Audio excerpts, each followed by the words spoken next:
Over 19 years in prison, I had a lot of different jobs, and this was intentional for two reasons. One, I enjoy variety. I don't like doing the same thing over and over. It kind of drives me crazy. And two, because I realized I was going to need skills getting out, and the prison wasn't going to provide those, but it provided me the opportunities to learn them myself. And I was really fortunate to have people that guided me and inspired me to follow that path, because a lot of people never did. So the first job I ever had was in the prison wood shop. And the first place they put me on was edge banding, which is where they use these like crappy pre-processed boards and then put plastic bands around the edge to make it look like a table. Imagine like a school table, at an elementary school or a middle school. So I learned how to run the edge bander, and it was, really simple. You just put the band on, then you scrape off the excess. And then I went to rough wood, which is where we bring in the fresh lumber, and we have to plane it down and cut it down to workable size or to workable pieces. So I learned how to use that equipment. And then I went to essentially like R&D. Like we were the ones who, somebody would come up with a new design and we would try to figure out how to build it, or what jigs did we need to make to build it, or like how could we do this production. So we were constantly like building new things and trying to innovate and trying to figure out different ways. Remember, like we had these round tables and we didn't want to use edge banders. We wanted to use like really nice wood trim. So we were trying to figure out how to like steam and heat up the wood so that it would wrap around and glue, but we didn't have like a steamer. We were literally like using like a hair dryer. We were like trying to boil water with a stinger. We were like doing everything we could like prison innovation style to try to get it to work, and eventually we did.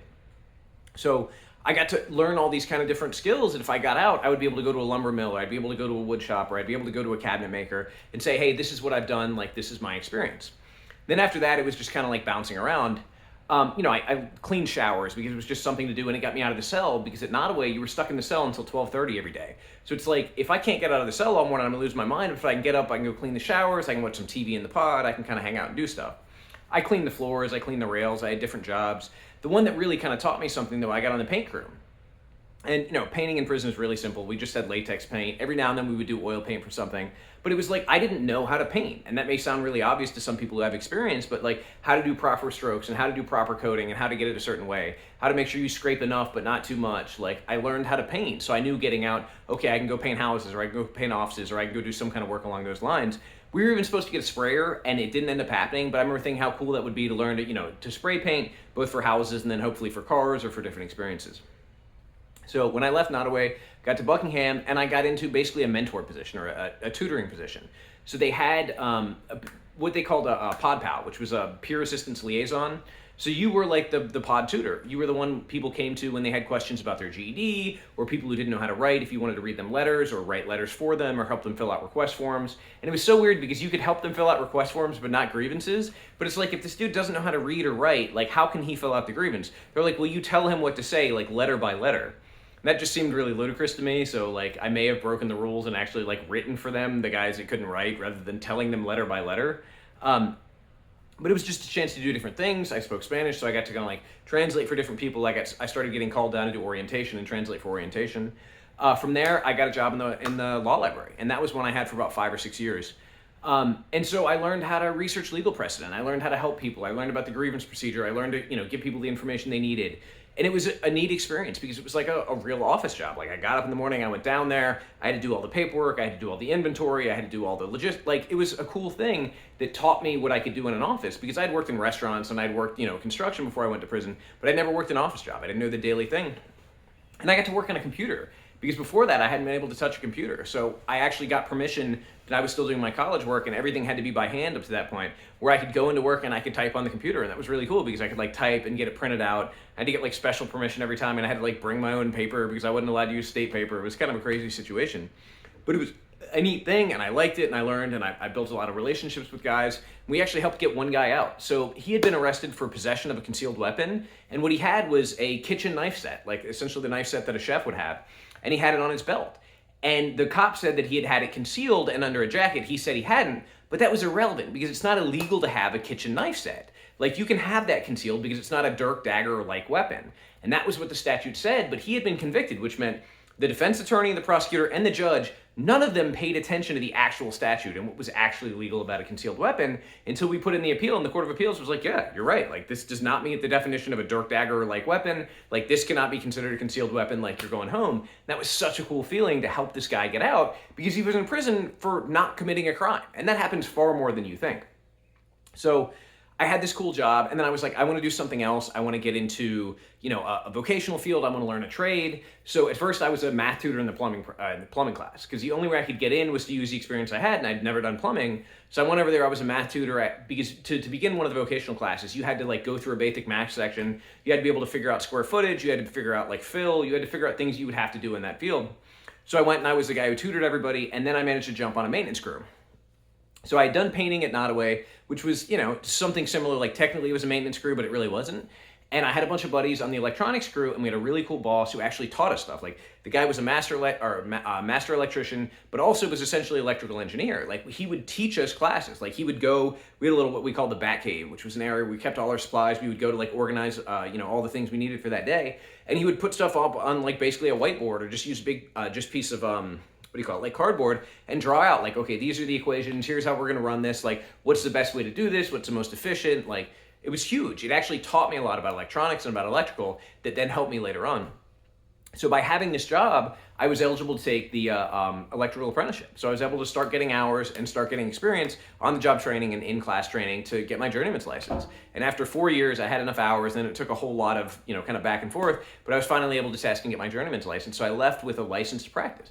So, I had experience. I could go be a law library clerk, or I could go be a paralegal. I could go, be an electrician. I could go do all these different things, and I continued to try to grow from there. Now they shit me, so I didn't get to keep going with that, but what I had figured out was you can't work 2 jobs, but you can volunteer for another position. So I volunteered as a mentor in the mental health program. So while the other guys were getting paid for that, I was still able to go to work, and this was 2 things. One, it meant that I was able to get away for a little while, because being in the pod all the time, it's like imagine being in a psych ward all the time and never getting to go home. Like that's not helpful for the people that are there to design to help. And having this job allowed me to get away. So like when stuff was going crazy or one of my guys was having a hard time, I would just go to the other mentors and be like, look, can you check on him? I've got to go to work. And it gave me a chance to get away, but it also allowed me to work with other people and teach classes and lead programs and do things that were really meaningful, but also have another job that was allowing me to get my journeyman's license. So it was this really cool situation that allowed me to do both. And then they shipped me in the middle of the pandemic, which was not fun. But so I got to Coffeewood, and I'm in this place where they had shut down the plant, so there was no industry, there was no wood shop or metal shop or anything like that, which is usually an easy job to get. I didn't want to work in the kitchen because you'd have to move, and it was just kind of a messed up situation. But what I ended up getting was the medical, essentially custodian job. I think they called it just a medical worker. So that meant, I had to clean and organize around medical, I had to help the nursing staff, I had to, interact.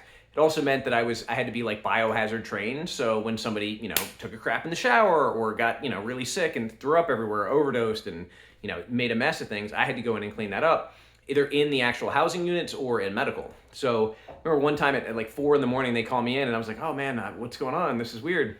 And it was a guy who had overdosed, and he was in the holding cell in medical and just like throwing up and crapping on himself over and over. So I get in and they're like, yeah, sorry about this. Like, hope you're okay. It's like, oh, this is great. Like feces and vomit. Like I feel so special. But at the same time, it was a well-desired job because you got paid 45 cents an hour, which was the highest pay rate for a normal job.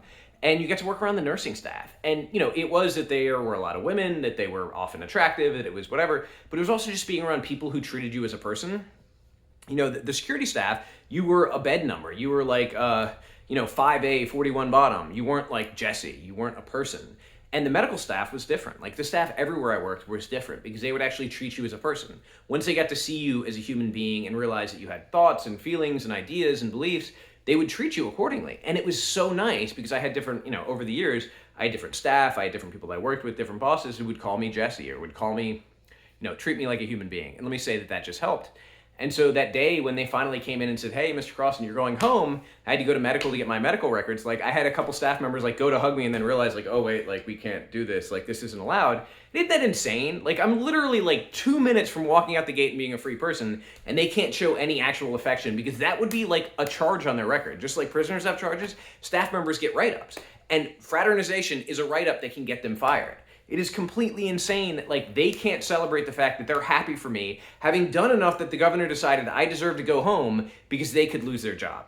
Now I understand rules and I understand the idea of creating structure, but again, limiting not only the humanity of prisoners by calling them by a number rather than name is the same thing as limiting the humanity of staff and limiting their ability to connect with other people and be open and be genuine.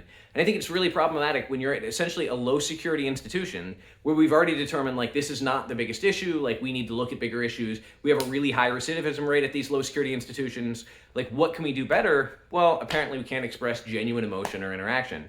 But doing those jobs in prison gave me a heads up on things. Like I felt comfortable getting out. I went and applied for an electrician position, and I didn't end up taking the job because it took like 2 months to get back to me. It was ridiculous.